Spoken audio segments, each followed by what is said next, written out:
ॐ सहना भवतु सहनौ भुनक्तु सह वीर्यं करवावहै तेजस्विनावधीतमस्तु मा विद्विषावहै।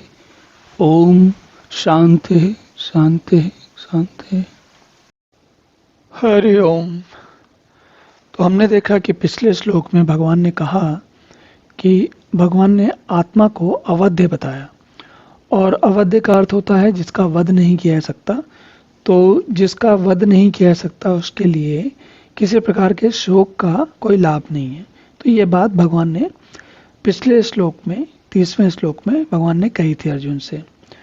भगवान ने कहा था कि ये जो अयम देहि सर्वस्य देहे नित्यम अवध्य, तो अब उसी बात को और आगे ले जाने के लिए और इसको थोड़ा सा व्यवहारिक मोड़ देने के लिए, व्यवहारिक मोड़ से तात्पर्य यहाँ पर हम जिस प्रकार से समाज में मनुष्यों के मध्यस्थ के बीच में हम जिस प्रकार के कार्यकलाप करते हैं, जिस प्रकार हम सोचते हैं, जिस प्रकार हम बातों को मानते या नहीं मानते हैं, उस दृष्टिकोण से भगवान अब अर्जुन को कुछ बातें याद दिलाते हैं। तो क्या कहते हैं? भगवान कहते हैं स्वधर्मम अपि च अवेक्ष्य न विकम्पितुम अर्हसि धर्म्यात् हि युद्धात् श्रेया अन्यत्र क्षत्रियस्य न विद्यते। तो कहते हैं स्वधर्मम अपि चावेक्ष न विकम्पितुम अर्हसि।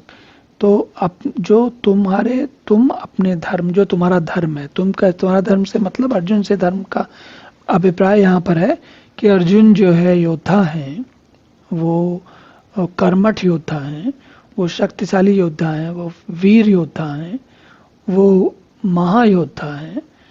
तो इन सारे योद्धाओं से इससे क्या अर्थ होता है? इससे अर्थ होता है कि वो युद्ध में कुशल है और योद्धा हैं।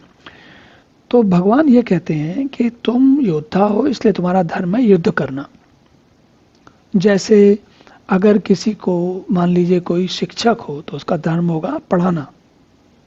इसी प्रकार अगर कोई सैनिक है तो उसका धर्म होगा युद्ध करना, समाज की, देश की शत्रुओं से रक्षा करना।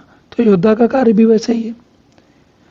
तो भगवान ये कहते हैं कि भाई तुम तो योद्धा हो, तुम्हें किस बात का भय, तुम्हें अचानक ये भय या ये आशंका क्यों हो रही है कि ये कुछ लोग जो विपक्षी लोग हैं वो मारे जाएंगे। अब योद्धा तो कोई इन बातों की चिंता नहीं करता। जैसे मान लीजिए कि हमारे देश का कोई सैनिक है आज की तारीख में, आज के समय में, और उसे शत्रु देश के किसी सैनिकों से शत्रु देशों के साथ लड़ाई में भाग लेना पड़ता है। तो सैनिक ये थोड़ी चिंता करेगा कि दूसरे जो शत्रु देश के सैनिक हैं वो भी मानव हैं, और कभी ऐसा भी हो सकता है कि आप उसके किसी सैनिक को आप जानते हो, लेकिन ऐसा तो करके कोई लड़ता नहीं है। लड़ने के समय जब आप युद्ध में होते हो तो वहाँ पर मित्र शत्रु थोड़ी देखते हो। वहाँ पर तो आप जो आपका कार्य है और जिस बात की आपको शिक्षा मिली है, जो काम आपका स्वाभाविक प्रकृति में है, आप उसे पूरे तन मन से करते हो। तो भगवान ये कह रहे हैं कि योद्धा होने के कारण तुम्हें तो भय करना नहीं चाहिए। अब यहाँ अर्जुन भय नहीं कर रहे हैं। अर्जुन वास्तव में जो अपने सगे संबंधी हैं उनके हित के लिए चिंता कर रहे हैं। लेकिन भगवान ये कह रहे हैं कि भगवान ने यहाँ पर ये कहा कि तुम्हें भय नहीं करना चाहिए। भय, इस बात का भय भी नहीं करना चाहिए कि दूसरे लोगों को हानि होगी, क्योंकि योद्धा का कार्य होता है युद्ध करना। युद्ध में लोग मारे जाते हैं, ये सर्वविदित है, सबको पता है। तो इसमें कोई कहने वाली बात नहीं है। और भगवान उसमें अंत में ये कहते हैं कि क्षत्रिय के लिए तो धर्मयुक्त युद्ध से बढ़कर कोई दूसरा कल्याणकारी कर्तव्य नहीं है। मतलब ये कि एक क्षत्रिय, एक देश का नौजवान, एक जवान जो कि लड़ने जाता है, उसके लिए युद्ध करने से बेहतर और अच्छा क्या काम हो सकता है? उसकी जीवन की सबसे उच्च अवस्था है युद्ध करना और युद्ध में सफल होना। मृत्यु को प्राप्त होना या नहीं होना एक अलग बात है, लेकिन युद्ध करना और युद्ध में सफल होना उसके लिए उसका मुख्य कार्य है। तो और अर्जुन भी योद्धा है।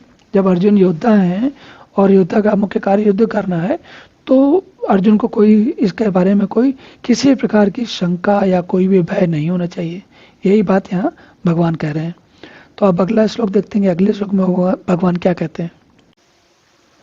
ओम पूर्णमदः पूर्णमिदं पूर्णात् पूर्णमुदच्यते पूर्णस्य पूर्णमादाय पूर्णमेवावशिष्यते।